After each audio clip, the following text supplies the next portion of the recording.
Anyo mga kapangga, ito muli ako ang inyong pangga. Nandito kami ngayon mga kapangga sa Puhang at sorry late upload. So, ito, tamang picture taking lang at konting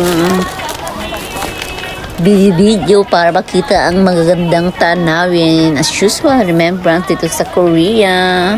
Ang ganda ng place na ito mga kapangga. As you can see, ito ay sa tabing dagat. Medyo province na itong Puhang na to. So, panoorin na lang natin at tingnan nyo yung place. Actually, dalawang place yung pinuntahan namin that day. At ito yung una naming dinaanan, ang Puhang Sunrise. Parang yun yung pinaka-highlights niya. Okay. Sunrise. So, ayan. Tamang video muna. So, ayan. Lakad-lakad muna tayo dito. Hanap tayo ng magandang spot kung saan pwedeng mag-picture. Actually, medyo mataas ang araw, kaya hindi ako makapagtanggal ng sunglass kahit hindi ko maaninag yung video, yung camera. Kung tama pa ba, kita pa ba ako. Kasi nga, mataas po yung araw. Mataas ang sikat ng araw. So, lakad lang ng lakad. Picture taking while hawak-hawak ko yung aking camera naman para sa video, para may upload naman ako kasi sayang yung view, sayang yung biyahe kung hindi natin lahat i-capture lahat ng magagandang lugar. Ganda, mahal ko dito po. Mahal ko ang ganda dito po. Lakad tayo pa atras.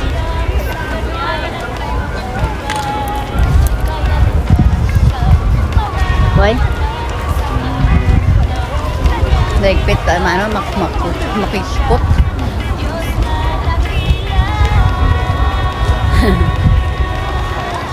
Harap tayo. Maganda rin.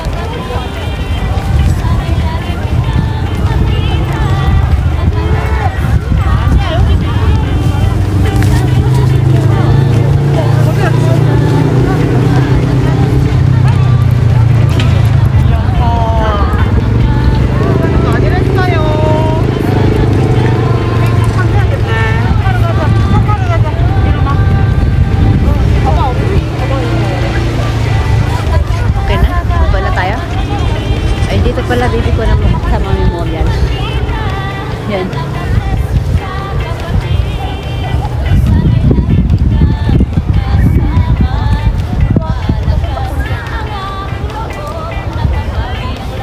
So ayan, picture muna tayo, isang pack. O diba? Post dito. Yan, tingin sa taas. Hawak sa ulo, o diba? Para maganda-ganda naman tingnan, hindi pwedeng nakatayo na lang at hindi umaura-aura. Sayang ang place, sayang ang view. Diba? Pack. Bongga. So, in-enjoy ko talaga ha. Bongga. Buti na lang talaga napakatsaga ng asawa. Thank you. Talaga bebe tayong dalawa. The best ka talaga. Thank you. Ayan, binaba ko pa ha. Pero hindi pa ako nakontento dyan. Kailangan may picture din kami dalawa dyan. O, diba? Piling photoshoot lang ang dating. O, bahala. Post ka dyan, mahal. Post lang ako dito. O, diba? Ganun lang ang buhay. Wala tayong sariling photographer. Eh, di, para-paraan lang yan. O, diba? Sinisipat pa ng asawa ko kung gumagana ba yung video ko or not kasi nahihiya yata siya pupus. Pero wag ka, kung walang camera, magaling promotion. Yung nga lang pang sexy pose ang alam. Joke lang. Pang macho ang post na alam niya. O diba, post na. Sige na. I-aura mo pa. I-aura mo pa, girl. Inayos yung kanyang damit. Medyo hindi na ako komportable dyan sa aking naiinitan na ako na hindi ko naman alam kung saan ko ilababa yung aking jacket. Dahil ako pa naman basta hindi ko suot sa katawan ko mawawala. Ganyan ako. Kaya yung asawa ko todo alalay naman yan. Laging akin na ako na maghahawak mga ganyan. Yan, ganon. Sige, ayos na naman ang damit. Gusto ko na magubad kaya lang kailangan kong tiisin, kailangan ito yung pangrampa ko dito sa lugar na to kasi mamaya meron akong i-reveal.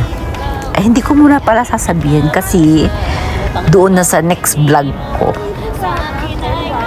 para may surprise naman, di ba? So tiis-tiis muna, titiisin ko yung damit na yan. Yan ang unang pang photoshoot natin dyan, o di ba? Bongga. Actually, ginanyan ko yan sa likod, nilagay ko, pero sabi ng asawa ko, mukha kang kuba kasi di ba may packbag ako sa likod. So, tinanggal niya, yan, isabit mo na lang dito, yan. So, yan, di wala na tayong hawak-hawak. So, aura pa. Go, push mo na yan, aura pa more. Ayan, parang, ako kasi sa isang post, hindi kasi ako umalis agad ng basta-basta, kailangan marami para makapamili ako. Kaya lang minsan lahat naman okay, wow. Wow, model lang ang dating. Parang photogenic lang ang dating. I mean, maganda lahat. Kaya namang pagandahin. Kayang i-crop na lang kung may mga extra mga space na hindi maganda. So, ayun. Lahat naman naka-upload ko karamihan. Pero minsan sa dami ng pictures, hindi ko na nasisave yung iba. Minsan, tingin ko pare-parehas na hindi ko na inaano iba. Kumukuha ako ng mga 5 scene, ganun, o shot. Yan, di ba? Itinodo ko na talaga ang pagpo-post, di ba? Sana wag kayo maumay, mga kapanghap. Dahil ito na may isang malaking alaala ko lang sa aking susunod na panahon, sa aking pag-uwi, para at least, di ba, may remembrance naman ako dito sa Korea. At meron akong kwento sa aking anak, sa aking mga pamangkin. Yan, nung mababalik-balikan sa aking alaala o bongga. Kasi kaya ito dumating. Sabi ng asawa ko, tingin ka dun sa likod. Yan, habang kinukunan niya ako ng picture. O diba? Kaya ang asawa ko puro camera hacks yung pinapanood niya lagi sa cellphone niya. Kaya spoiled naman siya sa akin pagdating sa mga gadget kasi binibilang ko talaga siya. So ayan, natututo siyang ng mga hacks kung paano ako tatangkad lalo, kung paano medyo slim, kung paano magandang anggulo, yan. So grateful naman ako. And thank you so much asawa ko sa pagtatyaga na kunan ako ng magandang picture.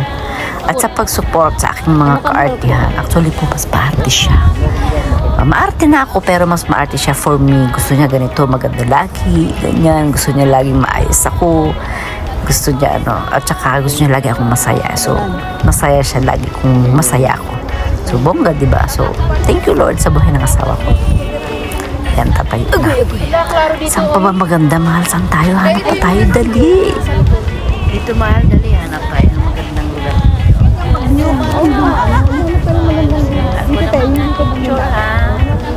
Dito. Hangin! Hindi sa kapila siya ang bus. Sorry pang isa. Dito mo pa. Yan, maganda may bundok. Paraan niyan. Ayan, okay na.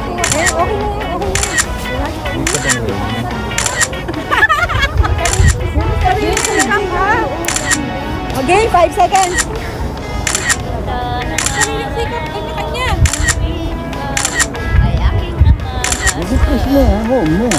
Isa pa.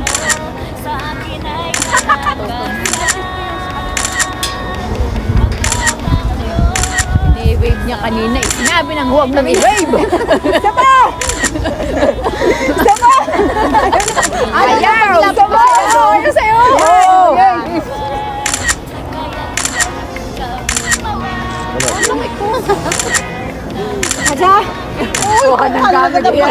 Ayan, tapos na. So, harap-hanap ulit tayo ng bagong pwesto. So, hanggang dito lang muna mga kapangga. Thank you for watching. Bye-bye and God bless. Mwah!